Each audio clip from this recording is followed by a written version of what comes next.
ఈ కార్యక్రమానికి సంబంధించి ఈ వేదిక పైన ఆసీనులైనటువంటి ఈ పెద్దలకి, విద్యార్థినులకు, గ్రామ యువకులకు, మాజీ ప్రజాప్రతినిధులకు నాకు నమస్కారాలు.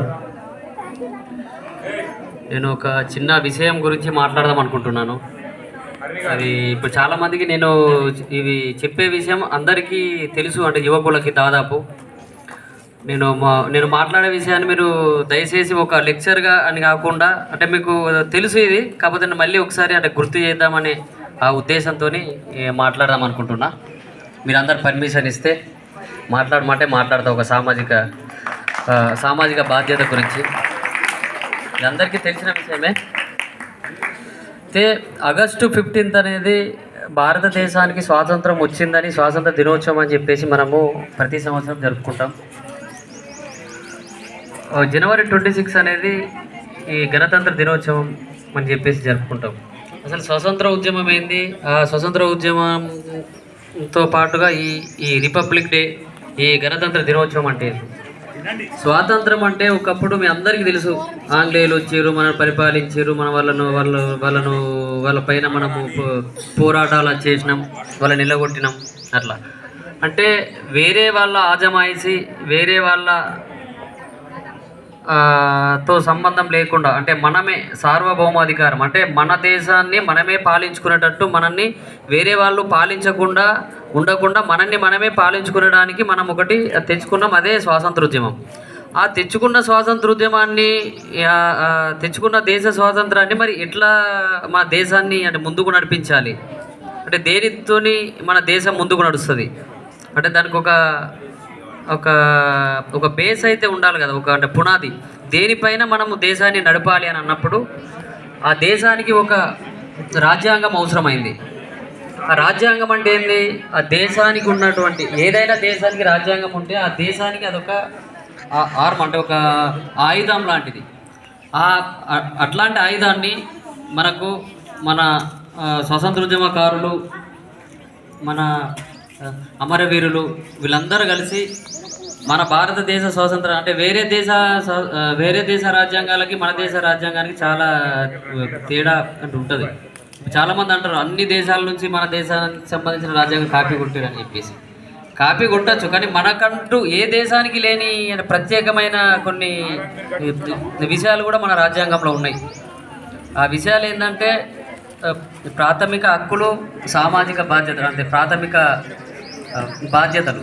మనం ప్రతిసారి ప్రాథమిక హక్కుల గురించి మాట్లాడతాం. ఎవరమైనా చదువుకున్నామంటే, ఇది మనం బయటకు వెళ్ళినామంటే, ఏదన్నా గవర్నమెంట్ ఆఫీస్కి వెళ్ళినా కూడా, ఎక్కడన్నా ఏదన్నా మన కార్యక్రమం జరిగినా కూడా ప్రాథమిక హక్కులు మీరు ఈ విషయం ఎట్లా చేయరు, ఈ విషయం అట్లా చేయరు, ఇది ఎట్లా చేయరు, అట్లా చేయరు అని చెప్పేసి మాట్లాడతారు. కానీ ప్రాథమిక బాధ్యతల గురించి ఎవరు మాట్లాడరు. ఇప్పుడు వెస్టర్న్ కంట్రీస్ ఉంటాయి, అమెరికా కావచ్చు, జపాన్ కావచ్చు, ఇంకా ఇది అభివృద్ధి చెందిన దేశాలు ఉంటాయి. ఆ దేశాలలో జనాలకు వాళ్ళకు ప్రాథమిక అవగాహన వాళ్ళకి ఏముంటుందంటే, వాళ్ళకున్న రైట్స్ కంటే, హక్కుల కంటే సామాజిక బాధ్యత గురించి ఎక్కువ మాట్లాడతారు వాళ్ళు. అయితే మన దేశంలో అది ఒకటి లేదు. సామాజిక బాధ్యత అనేది ఉంది రాజ్యాంగంలో. ఆ రాజ్యాంగంలో ఉన్నదాన్ని మనం ఇంప్లిమెంటేషన్, మనము పాజిటివ్ మన దేశం ముందుకెళ్ళడానికి కానీ, మన గ్రామాల ముందుకెళ్ళడానికి కానీ కావాల్సింది సామాజిక బాధ్యతలు, ప్రాథమిక బాధ్యతల గురించి మాట్లాడము. ఓన్లీ ప్రాథమిక హక్కుల గురించి మాట్లాడతాం. ప్రాథమిక హక్కులు, ప్రాథమిక బాధ్యతలు అంటే ఎవరు మాట్లాడాలి సమాజంలో అంటే, ప్రాథమిక హక్కులు అనేటిది అట్టడుగున ఉన్న వాళ్ళు, బడుగు బలగాని వర్గాలకు సంబంధించి ఈ తరతరాలుగా కొన్ని అభివృద్ధులకి సామాజికంగా, ఆర్థికంగా, రాజకీయంగా వెనుకబడిన వాళ్ళు ప్రాథమిక హక్కుల గురించి మాట్లాడాలి. ఒక దేశంలో కానీ, ఒక రాజ్యంలో కానీ. ఎంతో కొంత సమాజంలో సామాజికంగా, ఆర్థికంగా ముందున్న వాళ్ళు సామాజిక బాధ్యత మాట్లాడాలి. మనం ఏం చేస్తామంటే, మన దురదృష్టం కావచ్చు, మనం సామాజికంగా, ఆర్థికంగా ముందున్న వాళ్ళు ప్రాథమిక హక్కుల గురించి మాట్లాడతారు. మాకు తెలుసు కదా, మేము చదువుకున్నాం కదా, ఇదెట్లా అదెట్లా అని చెప్పేసి క్వశ్చనింగ్ చేస్తారు. కానీ వాళ్ళు మరి నేనేం చేయాలనే దాని గురించి ఆలోచించరు ఎవరు. మనం ఎవరైనా కూడా సమాజంలో ఒక లేయర్ ముందు ఉన్న వాళ్ళు సామాజిక బాధ్యతల గురించి మాట్లాడాలా, అట్టడుగున ఉన్నవాళ్ళు ప్రాథమిక హక్కుల గురించి మాట్లాడాలా. ఈ రెండు విషయాలు మన ప్రాథమికంగా మన రాజ్యాంగం ఇచ్చిన ముఖ్య సందేశం. ఈ రెండు విషయాలను మనం బ్యాలెన్స్ చేసుకుంటూ వెళ్తే మన దేశం ముందుంటుందని నా అభిప్రాయం. ఇది దీంతో పాటుగా ఇప్పుడున్న ఈ రోజులలో ఈ ఆధునిక యుగంలో ఏమైపోతుందంటే ఇప్పుడు చిన్న పిల్లలని మనం ఏమంటారంటే బెస్ట్ ఇమిటేటర్స్ అంటారు. బెస్ట్ మమిటిక్సా ఏదో అంటే ఏదో పదం ఉంటుంది, వాళ్ళు అనుకరిస్తారు అన్నట్టు. మన సమాజంలో కొంచెం పెద్దవాళ్ళం ఏం చేస్తే మన వెనుక ఉన్న వాళ్ళు దాన్నే ఫాలో అవుతారు. అట్లా ఫాలో అవ్వడం వల్ల ఈ పోయిన ఈ దశాబ్ద కాలంలో ఈ మాదక ద్రవ్యాల అలవాటు, ఈ మందు తాగడాలు, ఇవన్నిటిది ఒక జనరేషన్ వాళ్ళకి అలవాటు అయితే వాళ్ళకన్నా అడ్వాన్స్గా ఇప్పుడు వచ్చే జనరేషన్ ఇంకా వాళ్ళని వాళ్ళు డిస్ట్రాయ్ చేసుకునేటట్టు, వాళ్ళ ఫ్యూచర్ను, వాళ్ళ భవిష్యత్తును నాశనం చేసుకునేటట్టుగా మాదక ద్రవ్యాలలో హై ఇంటెన్సిటీ డ్రగ్స్ అంటాం కదా, గంజాయి డ్రగ్స్, అవి వాటికి అలవాటు పడుతున్నాడు. బీర్లు తాగడాలు, కళ్ళు తాగడాలు, ఆ ట్రెండ్ పోయి దానికన్నా అడ్వాన్స్ ట్రెండ్కి వచ్చారు ఇప్పుడు. సో అంటే ఇటువంటి దాంట్లో అంటే ప్రతి గ్రామంలో ఉంది ఈ సమస్య, ఈ డ్రగ్స్ సమస్య.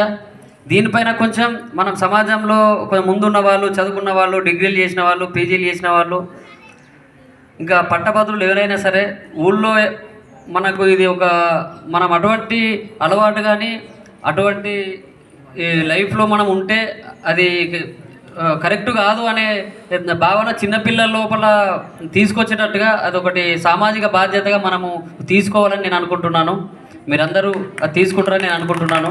అంటే సమాజంలో కొంచెం ముందున్న వాళ్ళు, ఎందుకంటే అరే నేను ఏదైనా చిన్న తప్పు చేస్తే ఆ అన్న ఏమన్నా అంటాడు, అరే నేను ఇటు పోతే అక్కడ ఉన్న వాళ్ళ దగ్గర అదే ఇది నేను చేసేది కరెక్ట్ కాదు అనే భావన వాళ్ళ లోపల వచ్చినప్పుడు వాళ్ళు ఆటోమేటిక్గా చేంజ్ అవుతారు. నేను వెళ్ళే మార్గం కరెక్ట్ కాదు, నేను ఇట్లా వెళ్తే అక్కడ మా ఊళ్ళో ఉన్న సీనియర్స్ కానీ మా ఊళ్ళో ఉన్న పెద్దోళ్ళు కానీ నన్ను తిడతారు, నన్ను ఇంకేదో అంటారు, మా ఇంట్లో చెప్తారు అని చెప్పేసి.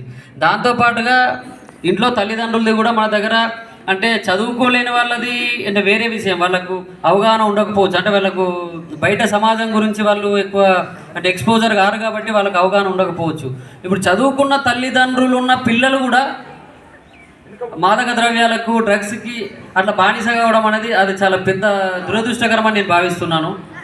అంటే చదువుకునే ఉన్న పేరెంట్స్ కూడా వాళ్ళ పిల్లలు ఏం చేస్తుర్రు వాళ్ళ గురించి ఆలోచించకపోవడం, వాళ్ళు స్కూల్కి వెళ్తుర్రా లేదా వాళ్ళు డైలీ అంటే పొద్దున లేచిన నుంచి రాత్రి పడుకునే వరకు వాళ్ళు అంటే ఏం చేస్తున్నారని చెప్పేసి వాళ్ళను అబ్జర్వ్ చేయకపోవడం, అది తల్లిదండ్రుల బాధ్యత.